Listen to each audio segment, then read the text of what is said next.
I get exhausted, I can't breathe, I get frightened. We all know that we're going to die, but a lot of people are in total denial. I accept that I've got something that will kill me if nothing else does. Who knows? We're all in a queue and we don't know who's at the top of it.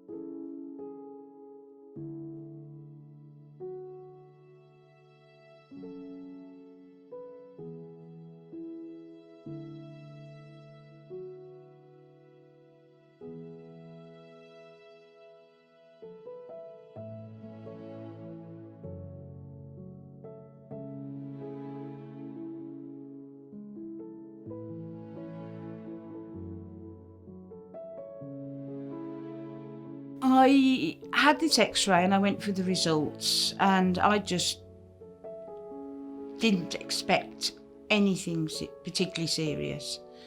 So I went along to the hospital, my dog in the car. I went in on my own.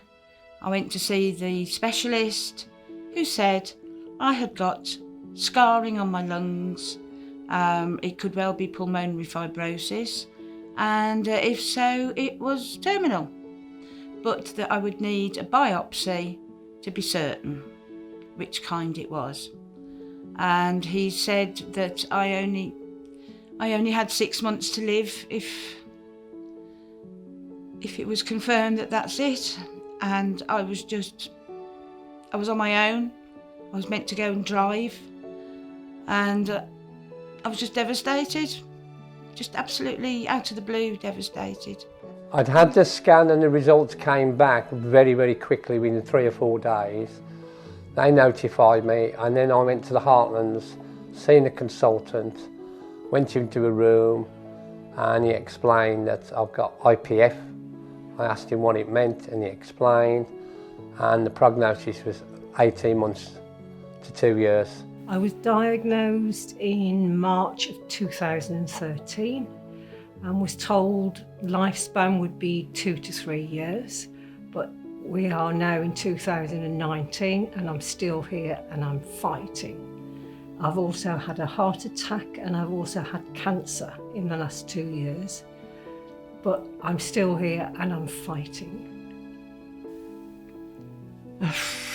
It's hard. I suppose it's frightening to be told that you've got a fatal illness, that's something you're not going to get better from. I didn't cry at the time. I think I was just stunned, and to be told 2 to 3 years, it was devastating.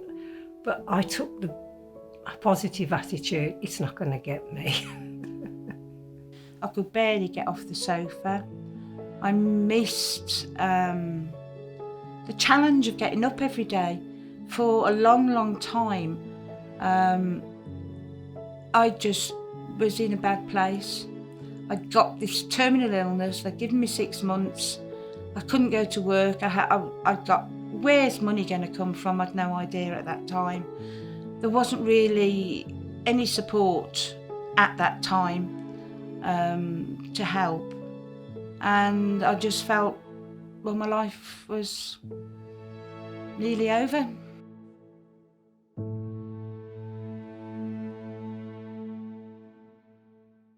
Anybody that comes to the house, my first words are, have you got a cold? Have you got a cough? Have you been in contact with anybody with any sort of measles or chickenpox or anything? Because obviously with this disease, if you get infections and your immune system is definitely compromised, then it's dangerous.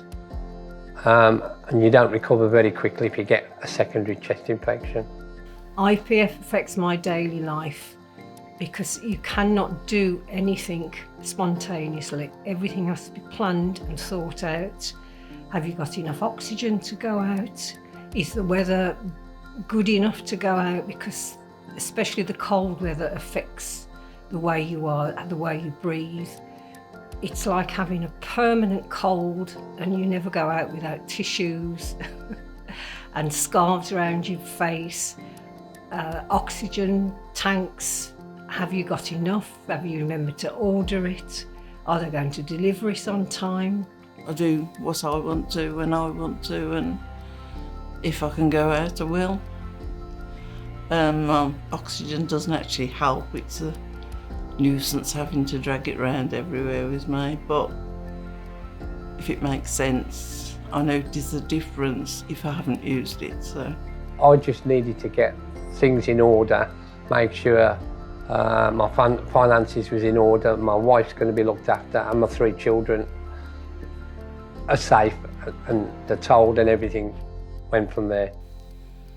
I mean, it is scary. I've been I live on my own, and there are times when I'm gasping for breath and you just don't know what to do with yourself, and I'm just going to have to dial 999 in a minute, you know, and you just have to, I suppose, control yourself and take a deep breath. But when you're sitting on the side of your bed in the middle of the night and you can't breathe, and it is scary, very scary. As a carer, I just do anything and everything that I can to help, to ease a predicament, is a simple way of saying it. It's totally debilitating because you're always tired, you're always lethargic, you've got no energy, everything's a struggle, you get frustrated, you're coughing and spluttering, your sleep's affected all the time, your diet is through the window. Yeah, it's difficult, but it's state of mind, you have to fight it. I've tried to put things in place so that everything's sort of taken care of. Planning my own funeral, which is quite fun actually, because I make sure that nobody says anything horrible about me. It is difficult when you're getting older and you're on your own, you've only got each other to rely on, and thinking about the future can sometimes be very difficult.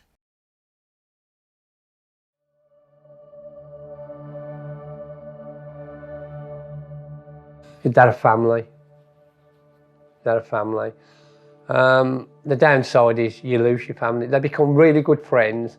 They're at different stages. Some are a lot worse than me, some are better than me.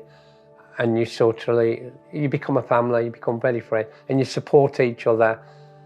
And everybody seems to be treated differently. They're at different stages. Some of them go to different hospitals, different consultants. So it's good that we all talk together and support each other. Generally, it's somewhere to come, to probably vent your anger at times, to swear at the illness and chat with other people and see how they're getting on. But also, it also can be very demoralising when you realise your group is diminishing, and we have lost quite a few in the groups. So it has a positive and a negative effect, but in the main positive. Talking to other people immediately takes your mind off, because you're listening to other people's problems, similar to your own, if not the same, or worse. And if we can, we'll give them as much advice as we've gained between us, or mainly what Linda's gained, and pass that on as regards anything to do with the disease and the life restrictions it brings. So have positive thoughts, join groups, get support, get your family behind you, and keep living the life you want to. A lot of people say they're dying from IPF. IPF is the unknown cause one. But I'm not. I'm living with it. I'm not dying from it. You either live with it or you die from it. You can sit in a corner and do nothing and have no life. But I think I'm better for doing things. Well, it's either give in and don't fight, or carry on and fight, and my response is fight. They gave me 6 months to live. It's 6 years nearly, and I'm going nowhere yet. Live it every day to the full. Take a negative, turn it into a positive, and you live with it.